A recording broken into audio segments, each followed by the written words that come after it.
तो let's move on chapter number 79।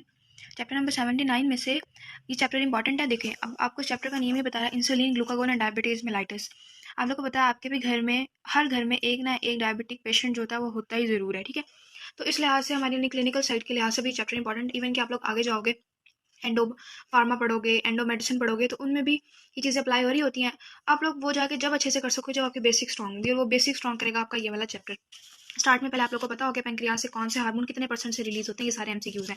पहला page आप लोगों ने जस्ट एक दफ़ा रीड कर लेना, ये लास्ट वाली लाइन इंपॉर्टेंट है, एक दफ़ा रीड कर लेना। अच्छा, इस चैप्टर की ना मैंने बहुत सारी समरीज बनाई हुई है, इवन कि मैंने इसको शॉर्ट लिस्ट किया हुआ है, तो शॉर्ट लिस्टिंग मैं आप लोग के साथ भी शेयर करूंगी, आप लोग भी अपने साथ लिख लेना।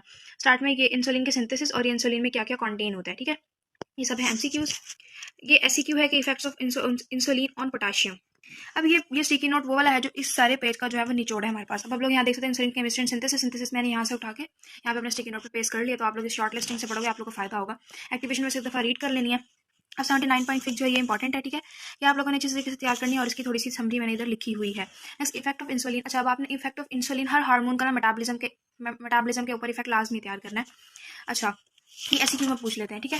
ये आप लोगों ने जस्ट रीड करना है। ये बताया इंटरवल्स बिटवीन मील्स क्या क्या होता है, रीड करने के बाद। अच्छा, ये लीवर एज अ बफर, ये इंपॉर्टेंट है, 2-3 लाइन्स और ये एससीक्यू में आता है। मैकेनिज्म ऑफ, वो कौन सा mechanism, insulin cause glucose Uptake and storage in their liver. तो ये हम लोग 3 पॉइंट याद करेंगे। फिर उन्होंने इंडिविजुअल दिया, इफेक्ट ऑफ इंसुलिन और कार्ब्स, इफेक्ट ऑफ इंसुलिन और फैट मेटाबॉलिज्म, ये एससीक्यू में आते हैं, तो आप लोगों ने ये तैयार करना है। नेक्स्ट, सिक्रीशन ऑफ इंसुलिन कैसे एनहांस होती है, ये जो सारा है वो यहाँ पे मैंने शॉर्ट लिस्ट किया हुआ, तो आप लोग यहाँ से कर सकते हो। नेक्स्ट पेज पे भी इसको बस एक दफ़ा रीड करना है, और सिर्फ इसकी हेडिंग को रीड करना है, ठीक है।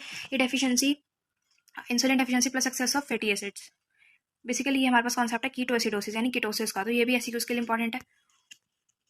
नेक्स्ट हम लोग चलते हैं, तो आप लोगों ने जस्ट इनकी हेडिंग्स तैयार करनी है, लाइक इसकी बस हेडिंग तैयार करनी है।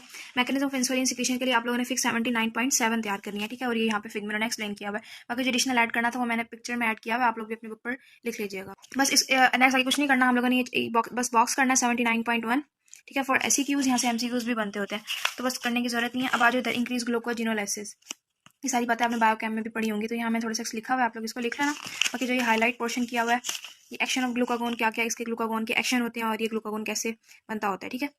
उसके बाद हमारे पास एससीक्यू है, ग्लूकागोन कॉज ग्लूकोजिनोलाइसिस, तो ये कैस्केड है, कैस्केड कैसे कौन कौन से इवेंट होते हैं, तो ये 8 पॉइंट्स हमारे एससीक्यूज हैं। उसके बाद हम लोग चलते हैं अपने हेडिंग याद करनी है। उसके बाद इधर आ जाइए, हमारे पास एक एससीक्यू है, सोमैटोसाइट मल्टीपल इनहिबिटरी इफेक्ट्स कैसे होते हैं।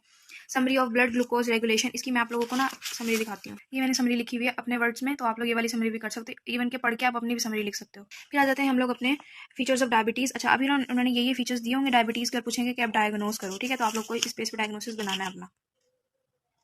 ये हमारे पास एससीक्यू है बहुत इंपॉर्टेंट, डायबिटिक कोमा का। जब डायबिटिक कोमा का सिनेरियो आएगा तो आपने इसको इसी तरीके से करके लिखना ताकि आपको अच्छे नंबर मिले। फिर नेक्स्ट हमारे पास इंपॉर्टेंट क्वेश्चन शुरू होता है इस चैप्टर का, डायबिटीज मेलाइटस। अब ये मेरे प्रॉफ ने एक्सटर्नल ने मुझसे पूछा था, टाइप 1 डायबिटीज कौन सी होती है, टाइप 2 कौन सी होती है, और इनमें क्या क्या, इसको आप डिस्टिंग्विश कैसे करोगे, इसमें क्या क्या होता है। तो आप लोगों ने यहाँ से लेके at the end of the chapter, तकरीबन 2 पेज बनते हैं, ये आप लोगों ने अच्छे तरीके से तैयार करना है। बता देती हूँ, पहले आपने इन दोनों का डिफरेंस तैयार करना है, उन्होंने टाइप 1 को यहाँ एक्सप्लेन किया और टाइप 1 आप पढ़ते जाना। सारी बातें जो इंपॉर्टेंट है वो मैंने एक दफ़ा हाईलाइट की हुई है, ठीक है। हाईलाइट वाली बातें भी कर लोगे तो it's more than enough.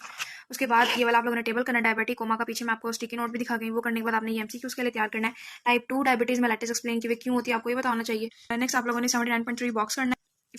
Physiology की जगह आप लोग बॉक्स करोगे इनफ हो जाएगा। ग्लूकोज टॉलरेंस एमसीक्यूज आते हैं, फास्टिंग ब्लड ग्लूकोज से भी एमसीक्यूज आते हैं। Next, treatment of diabetes SCQ के लिए तैयार करना है। और लास्ट टॉपिक है हाइपर इंसुलिनिज्म, ये भी आप लोगों ने एससीक्यू के लिए तैयार कर लेना है। ये कुछ मैंने डायबिटीज की लिखी हुई है, तो आप लोग भी अपने